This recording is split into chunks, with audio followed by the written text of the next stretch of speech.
This is part 2 of sort of a series.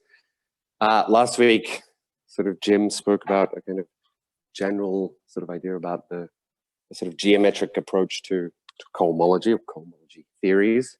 And I hope kind of convinced you that I convinced you that there were that often interesting cohomology theories for schemes like the Rham cohomology and others can be realized as the coherent cohomology of certain exotic spaces. Today I'm going to sort of keep going on this theme. I think for the first half, going through sort of examples you saw last time, and I really want to kind of highlight how this geometric approach using sort of exotic spaces kind of gives you a new way of thinking about cohomologies in sort of a structural kind of way. You can understand how different ones are related to one another, and hopefully you'll sort of see that. And then in the second part, I want to explain how sort of this approach could sort of naturally lead you to what's called Prismatic Homology, this sort of brand new, very fancy cohomology theory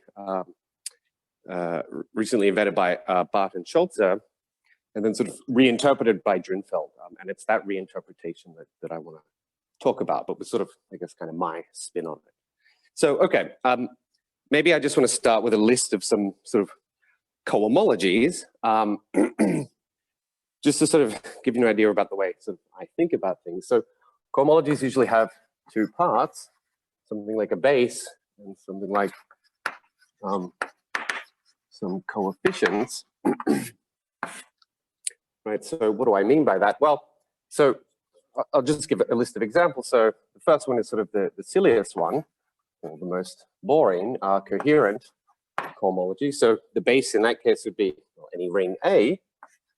The coefficients, sort of the output, you get A modules, right? And I'll write it over here as sort of HN, sort of X OX, right? With the idea that X is a scheme over A, you take the coherent cohomology, and then you get some A modules, right? So that's the next one I want to do. So a completely different style is, let's say, Piatic cohomology. So the base in this case could be sort of anything, but let's fix things, oops, and say that it will be FP. So the second example is the Piatic. So the base here is FP, meaning I'm going to be taking schemes over the finite field with P elements. The coefficients, right, the output, I guess you get sort of ZL modules, right, maybe systems, but I don't want to get too bogged down in details, right? And so these groups are sort of written X over FP, sort of ZL, right? So the Piatic Untitled cohomology of varieties over FP. So another one that's sort of going to be the focus of this talk is the Rham, right? So the base would be something like Q, right? So scheme over Q. The output is some Q vector spaces, and they're given by kind of formula H, say X, hypercohomology of the Rham complex of X, right? So maybe I want to fix some ends here. Okay, so another one, there's a bunch of these, right? Sort of Dolbeau, sort of written right there. So again, it's over Q, you get Q vector spaces, and in this case, sort of the nth Dolbeau cohomology is just the direct sums, the cohomologies of the exterior powers of the Kähler differentials. So I want here HI, make a J. Right, so these all look pretty basic, right? There's sort of not much going on here in sort of the coefficients, right? The outputs are sort of simple modules, but I think Jim explained last time that there's a way to sort of incorporate the filtration on the Rham cohomology to get something like filtered Rham. So again, input is a scheme over Q, and the output now is a filtered vector space, right? And so you can view that just as a quasi-coherent module on a certain stack, sort of A1 mod GM, right? Or you could view it as a GM equivariant sheaf on A1, right? So let's do that again. So just tell you what the steps of the filtration are. Yes, right? Hypercohomology of the truncated de Rham complexes. Okay, so there's a whole bunch of examples. And I think I have room maybe for two more. So the last was, let's say, prismatic. So the input here would be, let's say, schemes over the Piatics. The output, well, the coefficients, what you get is modules over a certain stack called sigma, right? And we'll get to sigma later. Maybe just call this H prism X, right? The prismatic homology. So I have almost no room left, but that's okay because I don't want to focus too much. So last week, Jim sort of talked about a way of building cohomology theories sort of out of exotic spaces, right? So we'll sort of say we have an exotic cohomology. The base, in this case, can be any ring A. The coefficients, well, it will be something called S, and then we get, well, something we'll just call H, XD, oops, OX. All right, so it's this exotic cohomology that I want to talk a little bit more about now, and how it's sort of, most of the examples here, let's say except L-atic, are examples of these sort of coherent cohomology of exotic spaces. So let's come over here. So how do you build these sort of exotic spaces? I like this name. Well, we sort of have two inputs, right? We have the base and we have sort of the coefficients, and then there's an extra thing you need to sort of cook up such a cohomology, and that's sort of an object D, which we would call, or which would be, that's what you call an A algebra scheme over S, right? So it's something like an algebraic ring over S. But actually, we need to go a little bit more general. And what it should really be is, let me just write it like this first. It'll be something like an A algebra stack.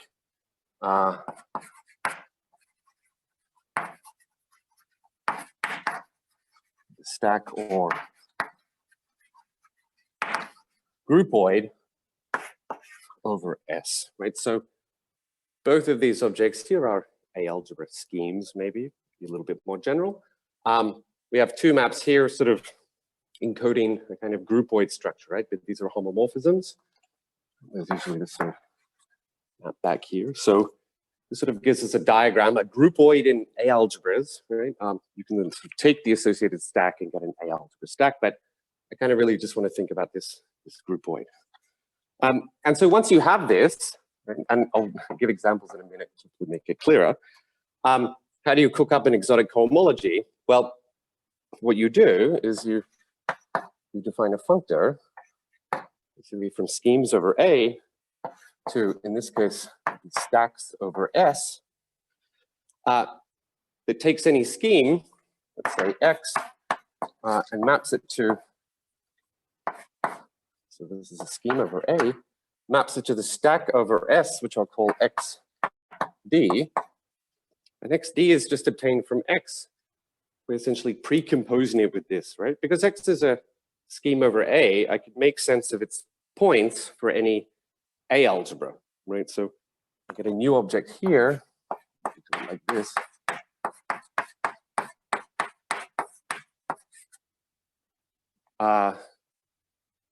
So for every, this is something here over S, so for every ring, whatever, over S, I can plug it into D1 and D0, I get some A algebras, I then plug those into X, and I get some sets, and then this sort of diagram of sets is a groupoid, right? And then that's sort of the points of my new groupoid X sub D. Okay, so sort of very general construction here allows me to basically take a scheme over A and give me some sort of more general object, a stack basically over S, right? And then I can take its cohomology, its coherent cohomology, and get cohomology theory. So call H dx, something like the D cohomology, is just the coherent cohomology of this space XD, this stack. And so I view this as something like a quasi-coherent sheaf on S. Right, so this is incredibly general. right? But in many examples, you get something very interesting. And that's sort of what I want to talk about. And an interesting sort of aspect of this is that these spaces, these stacks XD, they often reflect interesting aspects of their cohomology, somehow by definition, right? So whatever's going on in XD is going to be doing something here. And often those interesting things are more interesting on the space than they are actually in the cohomology. So my point of view, these spaces are somehow more fundamental, right? The cohomology is a bit of a byproduct of these sort of more interesting objects.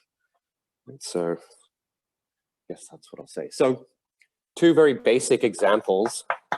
What do you get, right? What are these XDs for various X's? Well, I'll just tell you two sort of tautological ones. If I plug in GA, right, over A, you just get D. I think this is somehow the crucial part, right? Is that GA, sort of D scheme is just D. And then also, if you just plug in spec A, you just get S. It's so sort of completely boring, almost tautological, but this is somehow what everything is built out of. Okay.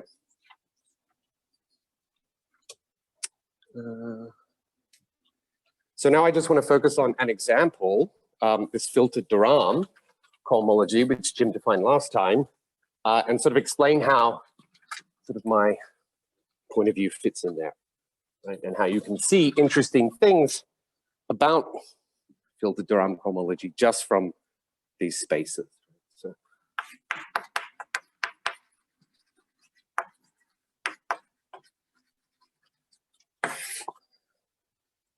So, right, we had this base, which is Q, right? We're going to be plugging in schemes over Q. The coefficients, right? The stacks are going to live over this object. Was this A1 mod GM, right? But to make things simpler, you could instead consider, say, GM equivariant things over A1, right? And I'm actually not really going to worry so much about the GM equivariance and just view these really as being over A1. So to get the whole machine going, you need to define some D, right? And this D is sort of an algebraic ring stack over A1, right? That's the D lives over the S here, the coefficients, right? And it spits out Q algebras. Right? So what is it given by? So just going to call the DF de Rham, filtered de Rham over the T. So it lives over A1, right? And this T here, I'm thinking of as the coordinate on A1. So what is it given by? Well, we need to give the D1 and the D0. And will be given by this, some diagram of rings. So what are the maps? Well, it takes a point in GA and a point in GA hat, sort of nilpotent element, and maps it to R plus GZ. The second map is just to R. Right, so the next thing I need to tell you, what is the ring structure on this, right? So the one here is sort of obvious, it's just addition and multiplication. Addition here is the obvious one, and multiplication is R prime plus T Z prime. Yeah, so I'm about to say that. So I'm really viewing this as something defined on, say, rings over here. So what do we actually get, right? If I plug in a ring, right, an algebra, spec of something over A1, what do you get? Let me sort of say it. So, right, we take some R. R here is a QT algebra. GA, the R points of GA is just R, and this GA hat, well, it's just sort of a symbol that means when I plug in an R, what I get is I get the set of nilpotent elements in R. Yeah, and then we have this, right? So for every R, this is a ring with this multiplication, with usual addition, this is a ring as well. In fact, they're all Q algebras. These are Q algebra maps. This is sort of a groupoid in Q algebras. Right, and so now if I have a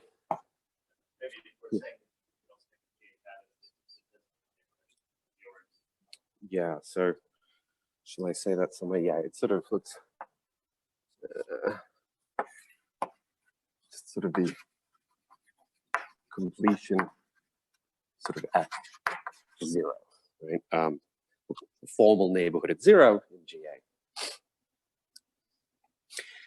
Okay, so this is the D. Now what happens if how do we get this space? Well, if I have some X over Q, I'm supposed to get some object XF the Rham T sort of by, for every ring R, this lives over A1, for every fine scheme over this, I plug it into this guy here, I get some new collection of Q algebras, and then I plug those into X. Right, so for every R over A1, I get a groupoid, and it is just sort of stackification issues, which I don't really want to get into.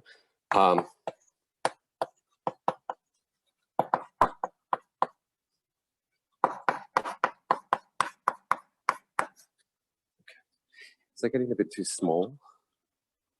And for you guys, it's probably okay. Okay, so bit of kind of a whirlwind sort of thing, right? But I've just given you a recipe for cooking up some random stack groupoid over A1 from an X and this kind of algebra stack, algebra groupoid object, right? And then once we have this, well, we can take the coherent cohomology, and we get this H of F the Rham. X is the coherent cohomology of this along the map here to A1.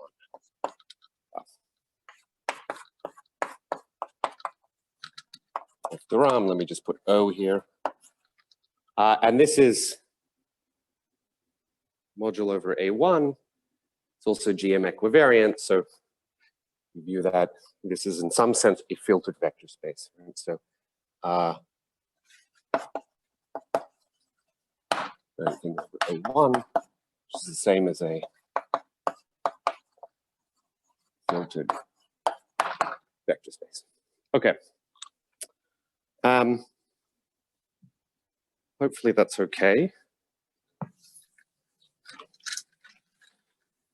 So now what I really want to do is sort of start emphasizing this sort of the geometric sort of aspect, right? So what I have is a space over A1, right? And maybe I take the cohomology and then I get sort of some modules over A1, which I want to view as something like the family of cohomologies sort of indexed by the points of A1.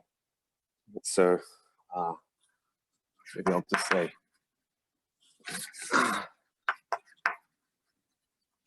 something like parameters. And so what does A1 look like? Well, it's just, it is what it is. It's a line. Yeah, so it has two important points. One of them is 0. The other one is 1. Right? So if I have this module, if I take the coherent cohomology of this guy here, I'm going to get some module over here. And so you can restrict it to, or you can pull it back to these points. You can specialize T. And I'm going to name these two loci, these 2 points, sort of Dolbeau, Dol, and Rham. Right? And of course, there are many more points in A1, but keeping in mind this sort of GM equivariance, up to basically a point is either 0 or sort of in the GM orbit. We sort of working over a field. And so that somehow the GM action basically maps all the non-zero points to each other, right? So in a sense, for T non-zero, I always get the same cohomology because of this GM equivariance, and for 0, I get something else, right? So I want to explain for the meaning of these, right? So the T equals 1 locus, I'll by this recovers the Rham cohomology, right? And in terms of sort of geometry or sort of bookkeeping, if I have a GAB equivariant module on A1, right, I claim that that's the same as a filtered vector space, in some general sense. Pulling it back to 1 or specializing that T is equal to 1 is the same as forgetting the filtration, right? So I just get whatever the underlying vector space is. So this corresponds to forgetting filtration. Okay. So what about the other point? Right, so the T equals 0 object, I'm going to claim and then explain to you, recovers Dolbeau cohomologies.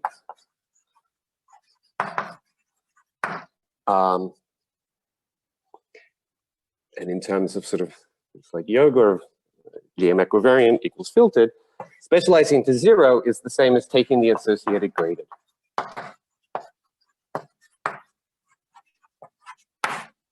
Right, so this is kind of it's sort of a nice geometric way to kind of think about various sort of, well, these two different cohomologies.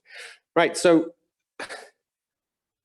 I guess Jim told you, and I'm saying again, that when you said T is equal to 1, this filtered de Rham cohomology, whatever it is, recovers de Rham cohomology. I mean, that actually requires proof, right? It's not obvious.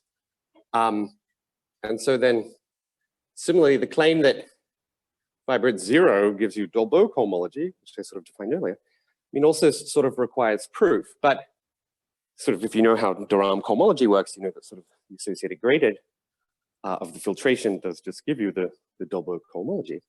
Right? So from that point of view, perhaps it's obvious. But what I want to explain is that from this sort of geometric point of view, it's actually pretty easy to prove this directly, right? So even if you don't know that the T equals 1 locus gives you de Rham cohomology, it's pretty easy to see that the T equals 0 locus gives you Dolbeau cohomology. Okay? I'm going to put one more little picture here because I'm sort of enjoying these pictures. And so I really want to think about this as like, we have two families. Well, we have a family of cohomologies over A1. This is point 0. Dolbeau. And here we have point 1. de Rham.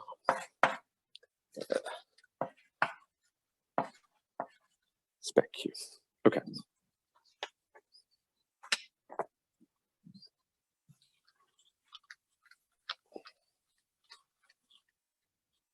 I didn't want to erase this one. Okay, let me bring it back. So,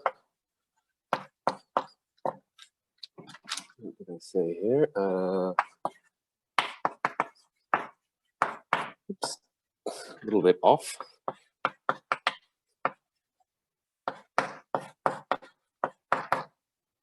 Okay, so what I wanted to do was basically just get rid of this filtered de Rham, and we're just going to take all of these formulas here that define the filtered de Rham space or stack or cohomology and put T equals 0 everywhere. And we'll see what we get. Right, so we have this T, so the idea is T is equal to 0. This is again, sort of a QT algebra, but T is acting as 0. All right, so we see that specializing to T is equal to 0, this term here disappears, right? So these two projections are identical. And we see this term here also disappears. So we just get this, right? And so if you look at this sort of multiplication on this algebra, right, sort of R times nil R, what you see is that it's actually just the square 0 extension of R by this module nil R. That's exactly what this multiplication here is. So that's a pretty simple object, and we can now actually just compute sort of what the specialization of this filtered de Rham space is at T is equal to 0. So let's just have a look. So we can do the computation here. So x f de Rham equals 0. Well, let's plug in this R, and then just compute this groupoid.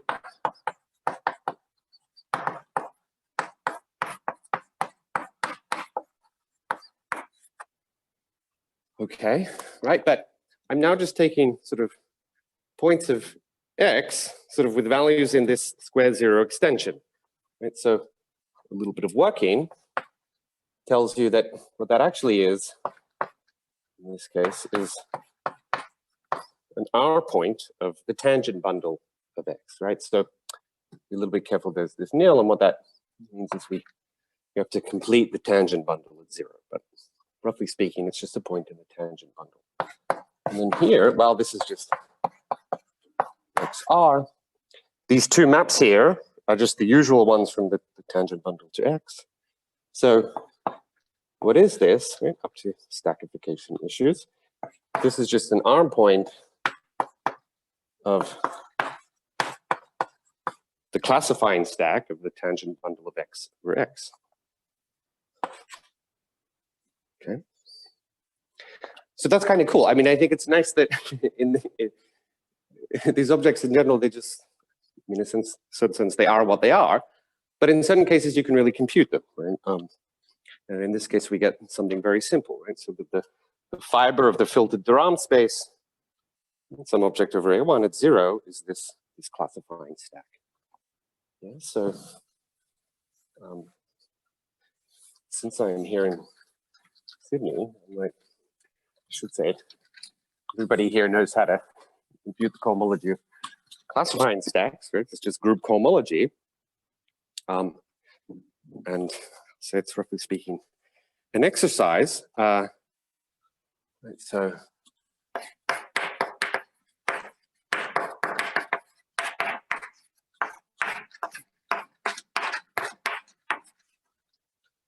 to show that the cohomology of this gadget, this stack, let's put it in there too, is exactly the Dolbeau cohomology, right? So this is just an exercise in sort of the cohomology of vector groups. So let's call them unipotent groups.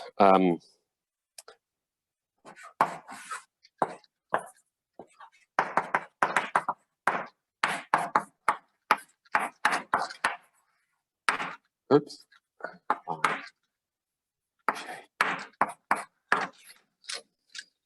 So under this whole sort of yoga of filtrations, GM equivariance, whatever, this tells you that if I take sort of the filtered de Rham cohomology as sort of as a filtered object, and I take the associated graded, what it's going to spit out is this. So even though I haven't shown you, or explain why the sort of the underlying filtered object is actually the de Rham cohomology, you know that the graded is definitely the Dolbeau cohomology. So I think that's kind of like a fun exercise to sort of really see these things sort of working out, right? And this is sort of something you can also use, kind of a nice way to almost prove, let's say, the perfectness of de Rham cohomology, right? It's not quite there, but I mean, when X is proper, smoothed proper, this is pretty close to showing that the de Rham cohomology is perfect. Okay, so again, I want to draw sort of one more picture, and one more GM, right? Right, we have this sort of the de Rham locus. Up here we had, well, this is the fiber of a 1, which we call the de Rham space. We have this guy here, this sort of filtered de Rham space. And we had over here the, call this guy here X dol, right? 5 over 0. So I think it's sort of this kind of picture that I like to sort of think about. Okay. So that's basically the first half of the talk. I kind of wanted to sort of refresh again and talk more about this kind of general yoga of sort of algebraic ring stacks and going from schemes of one thing to stacks over another. And so now I want to sort of talk about how this sort of is related to prismatic homology.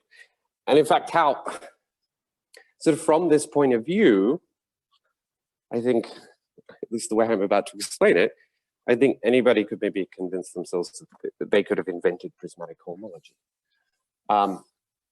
But in a sense, that's the story I'm about to tell is sort of completely ahistorical.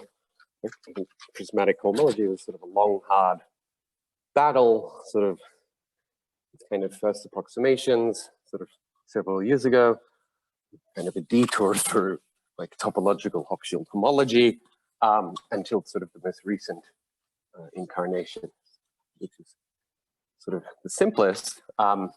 First by Barton Schultz, where they actually got to the bottom of what they wanted to work with, and then Drinfel'd, who figured out you can sort of encode this in terms of some stacks, right? But I kind of want to tell a bit more of the story. So here we have Piatic Co-Homologies.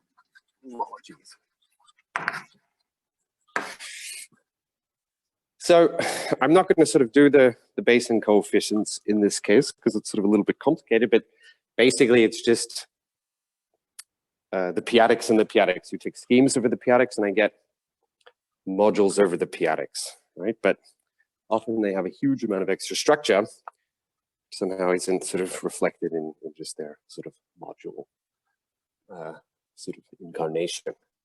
But I just want to list these cohomologies and then sort of explain how one might be thinking about prismatic homology. So the first one is, well, we have sort of Piatic et al, right? And we always take here an x over zp.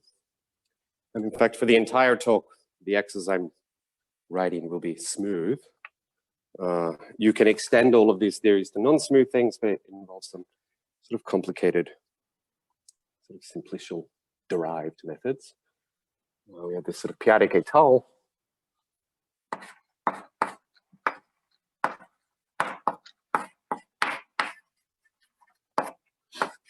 Right, it's just the Piatic et al. Cohomology of the generic fiber.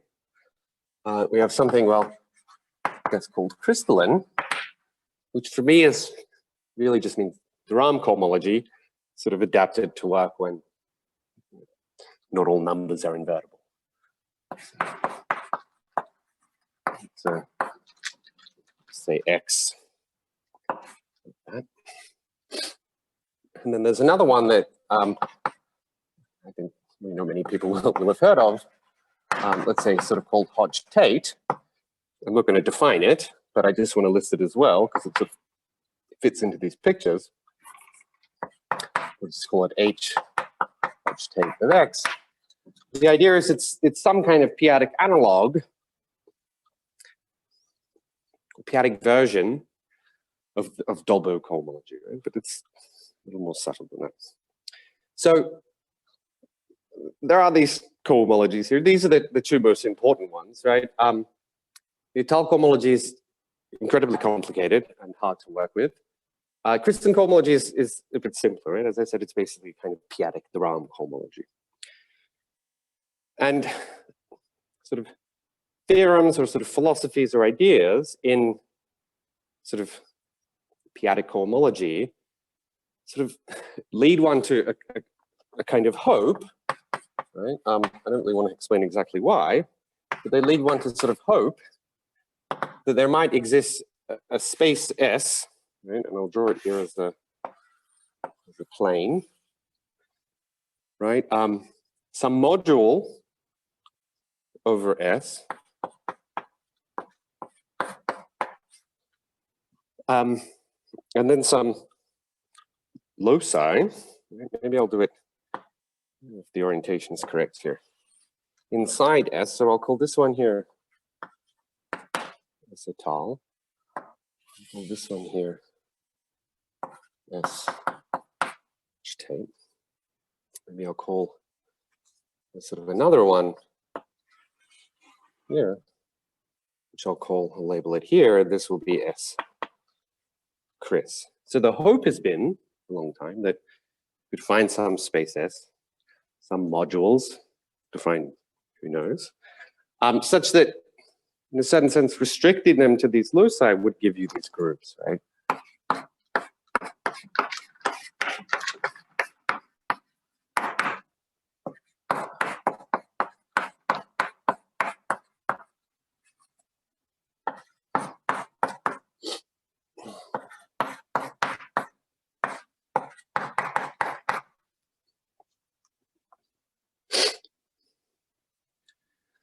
So you can sort of see now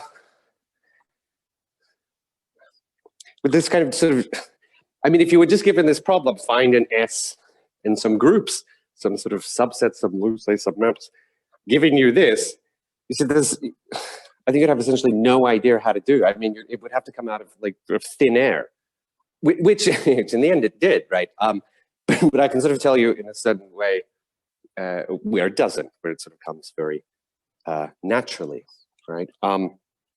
And given what I've told you, so you think, how would you find such an S, right? That might have these sorts of properties.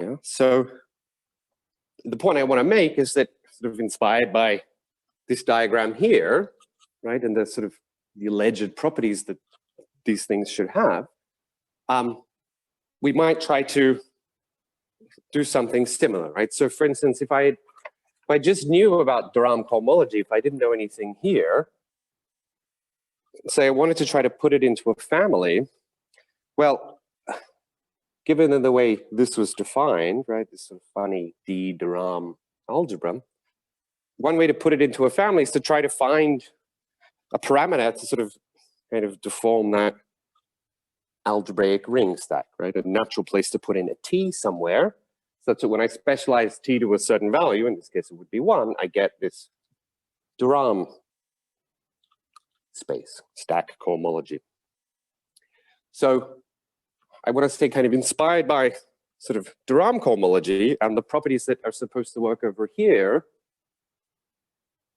One might try to sort of figure out a way to describe some of these cohomologies in such a way that you can then find a natural parameter, right? That you can then, that would specialize to give you this, but has some freedom, right? So that you could fill in a diagram like this with an S and some loci. Okay.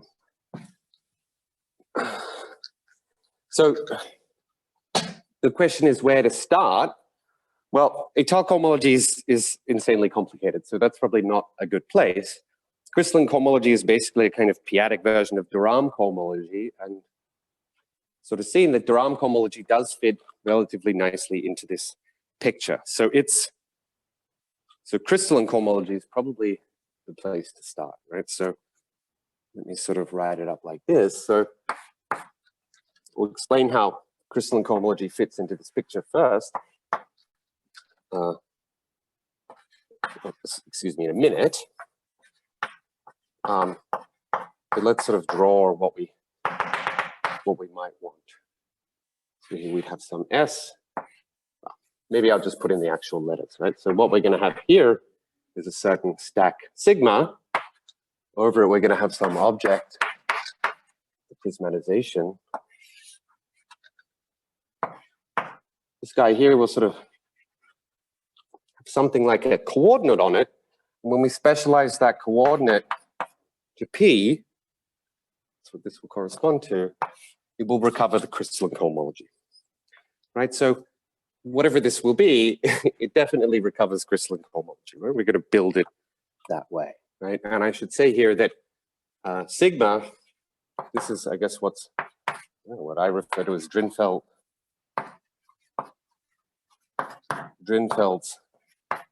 stack. This object here, X little prism, this is the prismatization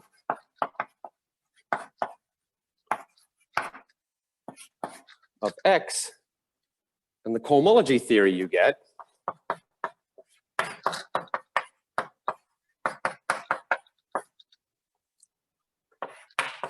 being a bit is prismatic homology.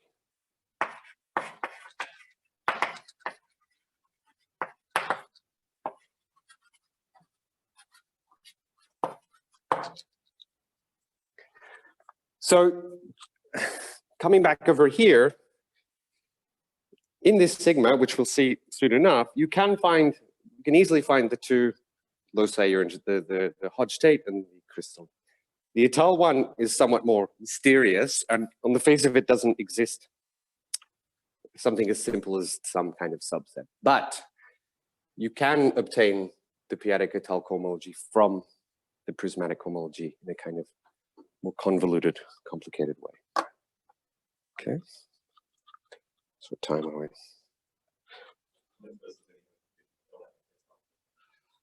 Well, that's kind of I mean, I think there is, but I think it's somehow, it's kind of like a different kind of picture.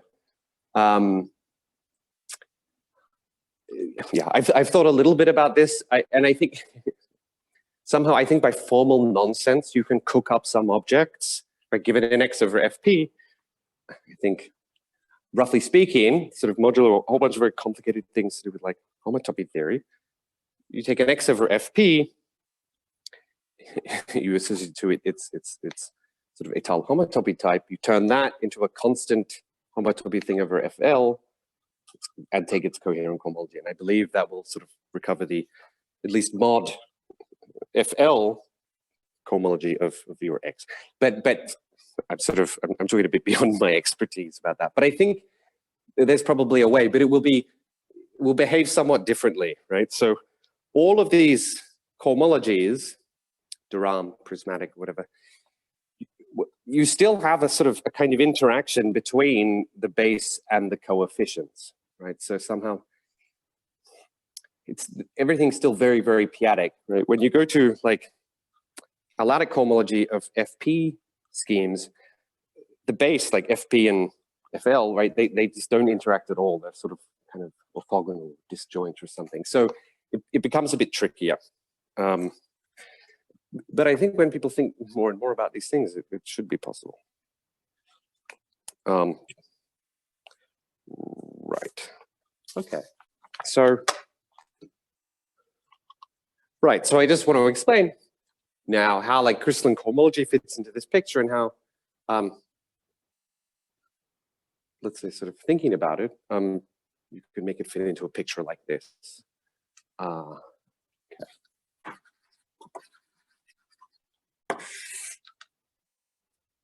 So I don't want to labor sort of these diagrams too much because I think people get bored of them. But let's just say what it is because I'm not going to hold anything back. So crystalline cohomology is a cohomology theory that, for me, it's going to take something over ZP and spit you out some ZP modules, right? Normally you'd view it as something for characteristic P schemes, but it works equally well for things over ZP. And in a certain sense recovers it. But this incarnation will be sort of for ZP schemes. So what is it given by, right? So it's determined by one of these sort of ring stack ring groupoid objects. And the two pieces are, well, we have again, it's always going to be something like a copy of GA, something called GA sharp. Right? Okay. We have two maps here. Let me just write down what they look like. They always look the same, basically. R plus Z0 and R, where, so what's GA sharp? Well, it's just the Piatic version of those sort of that GA hat, right? But changed in such a way that it behaves well with sort of differentiation. Right? It has, just tell you, GA sharp of R, so probably maybe divided power envelope 0 in GA, but its points well, I like to write it two ways. PDR, sort of divided powers, but in French. And it's just the set of sequences of elements of R, sort of is at 0, is at 1. I think Jim wrote this down last time, such that. Pardon? Yeah. So yes, I just have not quite enough room, but yes, infinitely long, countably long vectors of elements of R, such that P times Z to the n plus 1 is equal to Z to the n to P. So you can, if you could divide everything, you can see that sort of the Zn is some sort of power of Z0 divided by P to the something, right? That something is exactly the sort of order of P dividing the corresponding factorial, right? But exactly what it is not so important. But it's the thing you that when you make this definition and run the machine, the spaces you get compute crystalline cohomology.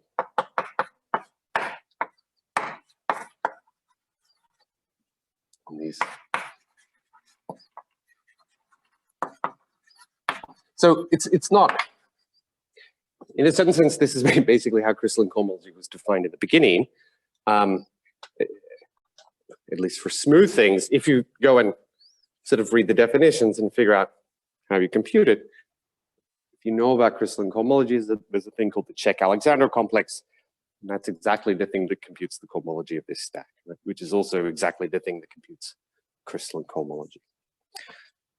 The only point I want to make is that it's not sort of so unbelievable that this computes crystalline cohomology. It's very close to the original.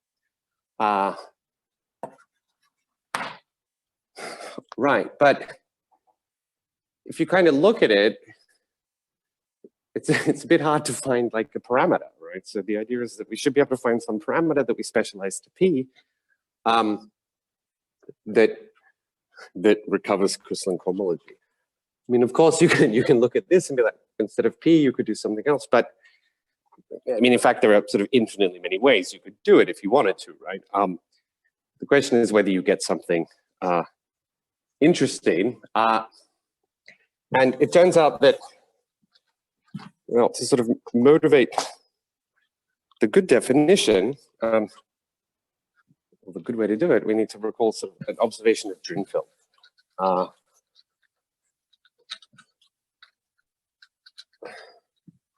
So these ring stacks, right, these Ds, I always write them as sort of having these two parts, a sort of D1, D0, this sort of groupoid, but really we should be thinking of the associated stacks. And from that point of view, there can be different presentations of a ring stack, algebra stack, that give you the sort of the same stack, right? Just like for scheme, right? Somehow you can cover it by affines in different ways. It's a little bit similar to that, but sort of more sort of homotopical. We put it here. So Drinfel'd's observation. Right, so we have our, try and break it down a bit. We have this gadget dChris, right? And I wanted to find another one, somewhat suggestively. I'm going to call it, say, dPrism P.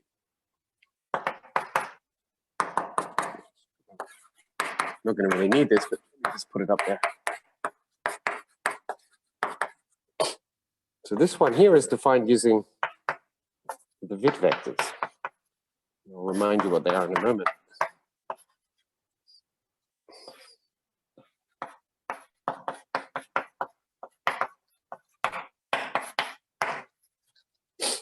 So where this sort of blackboard bold W is the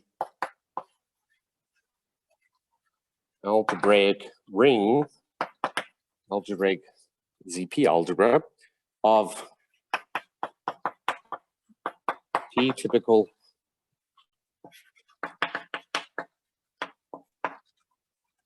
Witt vectors. Yeah, so the exact description of what this is not super important. I hope most people have heard about the Witt vectors before. It's just some way to cook up an interesting ring from any other ring, usually something in characteristic P. Plug it in here and I get a new ring, WR. The main sort of features of this ring are that it has a Frobenius on it, which I'll call phi. And well, there's another operator called the Verschiebung. I don't really need that one. Oops, just say there, the capital V. Right? But the main point is that it has this endomorphism, which modulo P is the P power map. Right? That's its somehow it's kind of crucial property. So the claim is somehow that these two ring stacks are equivalent. Right? So maybe I should say a little bit more here, just about this structure, right? So here, there's no more divided powers, right? So this thing has all these sort of funny divided power sequences here. Somehow all I'm doing is like scaling by P, right? And map a pair in here to A plus PZ or to A. Right? And the ring structure on here, you can figure it out. It's similar to the one on the sort of filtered de Rham. So it looks like a derivation, but there's sort of an extra P part coming in. So the claim is that these two rings are naturally equivalent, right? And it turns out it's not so hard, it's not so easy to define a functor from one to the other, or map, right, of sort of ring objects that sort of induces an equivalence in the stacks. But it is easy to sort of define another one, which I'll just call dn, and I won't say exactly what it is, but I'll sort of explain the idea. It's naturally equivalent to both of them. Right? So somehow you get a bit of a zigzag between these two ring objects. Yeah, so where can I sort of put it?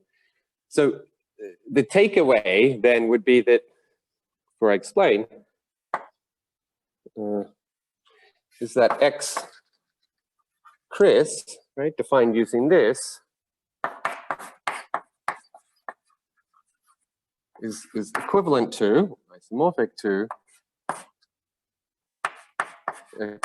Chris and P, which is defined using this other ring object. Okay, so how do you cook up these things? How does it sort of work? Well, these are sort of complicated ring objects.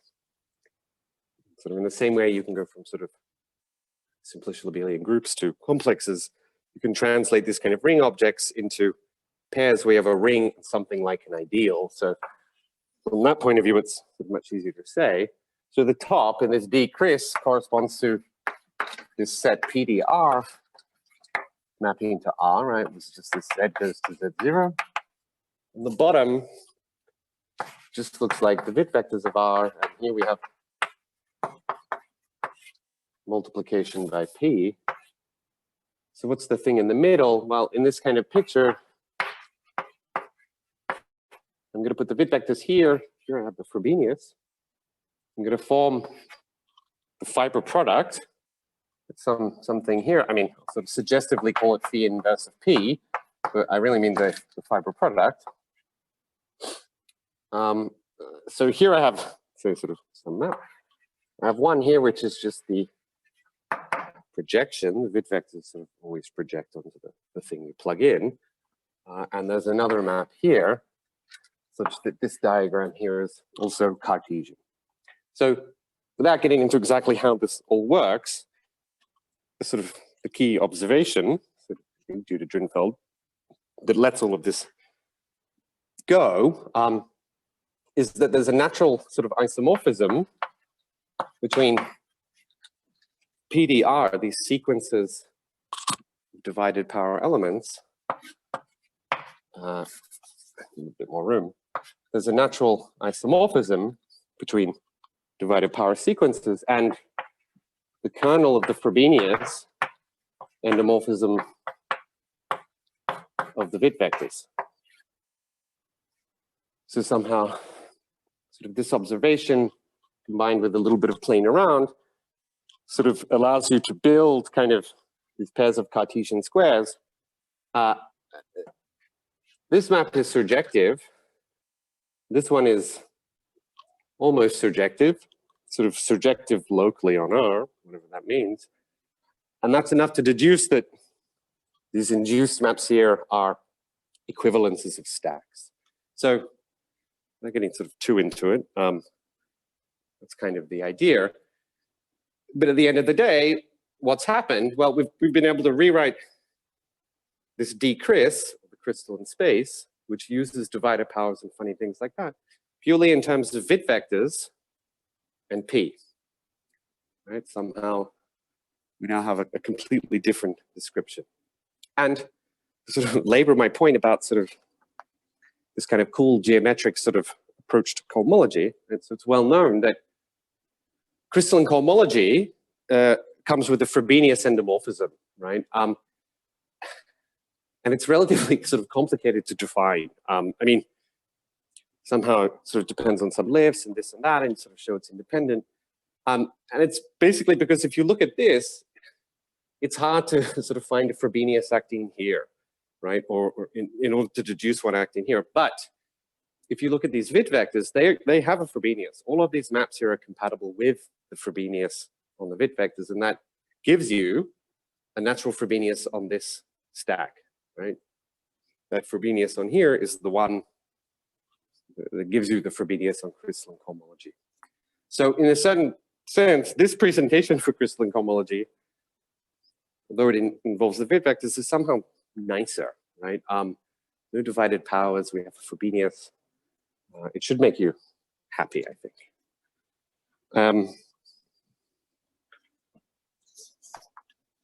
So we can now look at this, right? And although we have Witt vectors, it looks pretty similar to that sort of filtered de Rham stuff, right? I mean, we were just like, it looks similar to all of the other ones too. It's just A plus something times this guy and just A, right? So in de Rham, this P was like a T. And so the idea is, well, why P, right? Why do I scale here by P, right? Or why is it P over here? Well, the answer is I don't know. But it definitely makes sense to allow P to be essentially any Witt vector, right? I mean, in the sense that you could make that definition, right? And then you get something. The question is whether you get anything interesting. And so there are some stupid examples, right? If I replace P with 1 or P with 0, maybe you don't get something so good. But there is sort of a very natural sort of collection of elements. Let's get confused. So it leads one to sort of prismatic homology. So maybe I'll say, so this is sort of my sort of point of view on prismatic homology. So I won't get to sigma immediately, because sigma as a stack makes it a bit tricky to define. This sort of inequivariance, but I'll first define this little gadget here, which is sigma with an arrow on the top, right? Sort of something like an orientation in some sense. So it's just a scheme, essentially. It's R points for Piatic ring R. Right? They're going to be, well, they're just write it. So they're the C's inside the Witt vectors of R, such that, well, if I apply the Frobenius enough times, I get P, right, for some n. Yeah, so this C here is the parameter. So note that we always have P in here, right? So P satisfies this with n is equal to 0. But there are many more Witt vectors that if you apply the Frobenius enough times, you get P. So why this sort of set of Witt vectors? In a certain sense, these are ones which are close to P, right? Somehow applying Frobenius enough times I get to it. It's sort of far enough away as well, right? That you're not just, you just get P.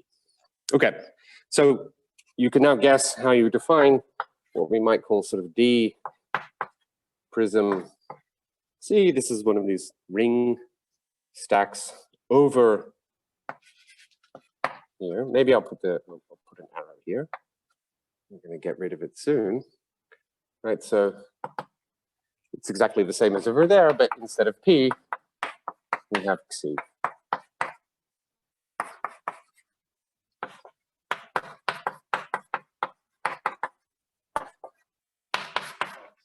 Yep. Hey, yeah.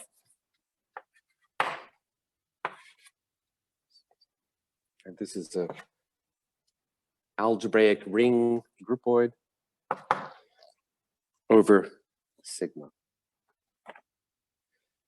And you can see that if I specialize to the point in sigma corresponding to P, I get exactly the one over there, right? So if I allow myself to define X prism with an arrow, some X over ZP to be this associated stack object, it fits into a diagram like I drew before. I put spoof here. You could write spec if you wanted to. Spoof just means we're sort of working piatically. So this is C equals P, i.e. it's a ZP point of this, right? So R is ZP. Which element? Well, it's the number P inside the Witt vectors of ZP. A little bit complicated, but that's the idea. And so by definition, what do we have? Well, definitely have this guy here. So it's sort of obvious that here we have X cris, but that's the same as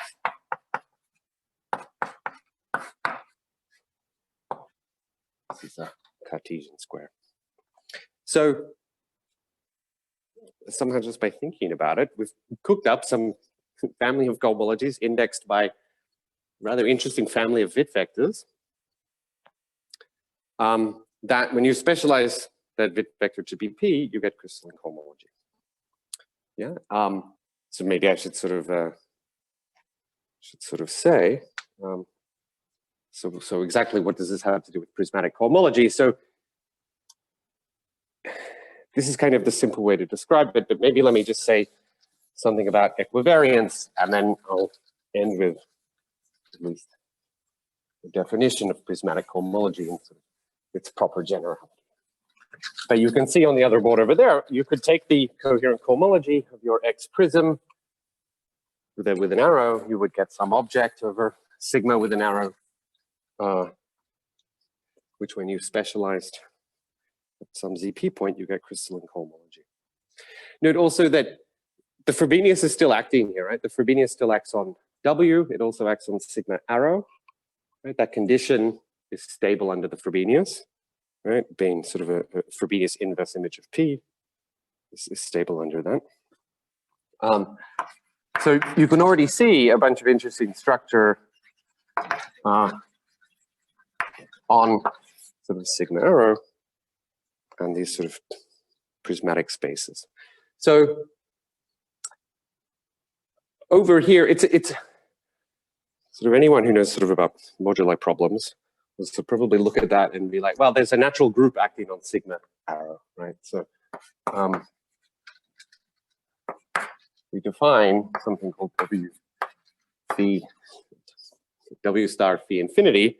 Right? This is the subring of the units of the Witt vectors, which eventually map to 1 under the Frobenius. So, pardon? Subgroup. What did I say? Subring.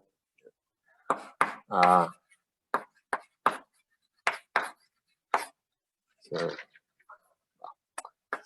A in the units of the Witt vectors such that p to the n of A is equal to 1 for some n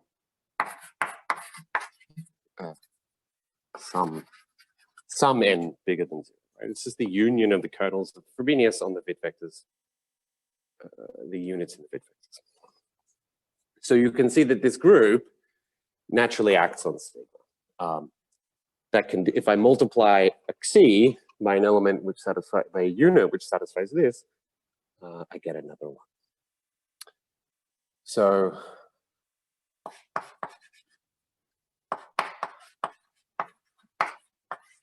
it acts on sigma arrow, oriented sigma. It also acts on the D, and in the same way that sort of filtered to Rham, you could view it as GM equivariant, or on A1 mod GM. Here we can view it as sort of this group equivariant on sigma with an arrow, or we can start taking the quotients.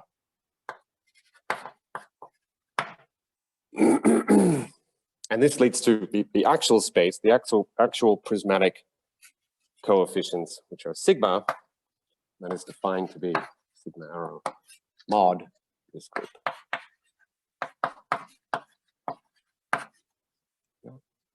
The points of this stack are not so hard to define.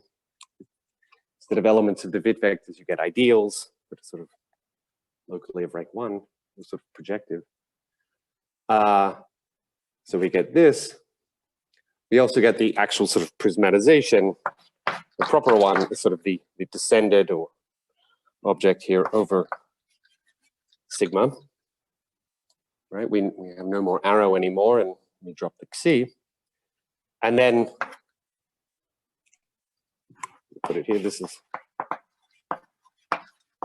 Drinfel'd's stack. This is prismatization.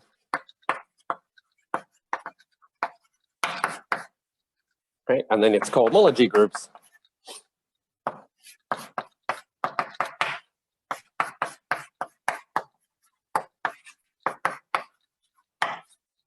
A bit vague here, somehow, roughly speaking, quasi-coherent modules on sigma. This is the prismatic homology.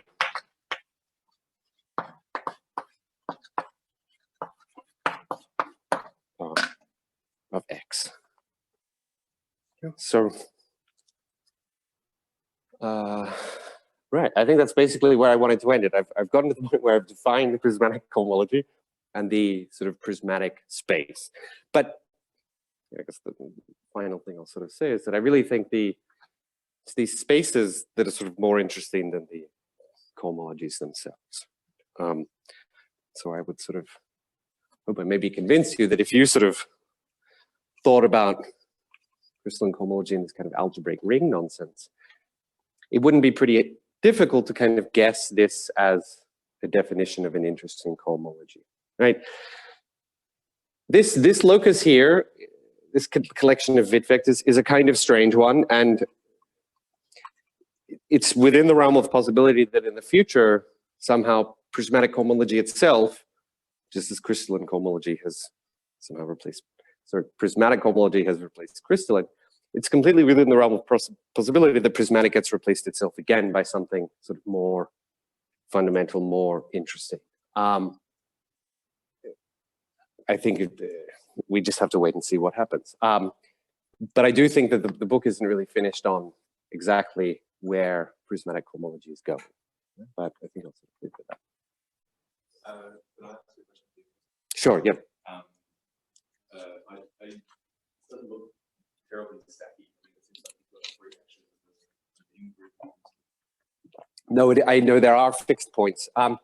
For instance, the bit vector, if you just take xi to be p, the bit vectors have said of rings can have p torsion, and as soon as they have p torsion, there'll be units which you multiply by p and you get p again, right? So somehow like, so maybe I should put here like this is the stat. There are fixed points, basically, is what I want to say. If your rings are nice, like let's say, if the odds are p torsion free, then yeah, there's somehow the stackiness is kind of gone. It's only when there's sort of in the presence of p torsion and these sorts of things. But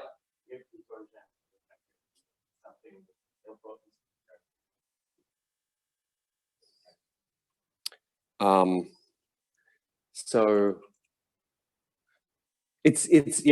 it's not incredibly stacky though. I mean there are also other presentations of SIG. This is the one I like, but there are many others that are sort of, each of them has their own sort of good and bad properties, I think, right?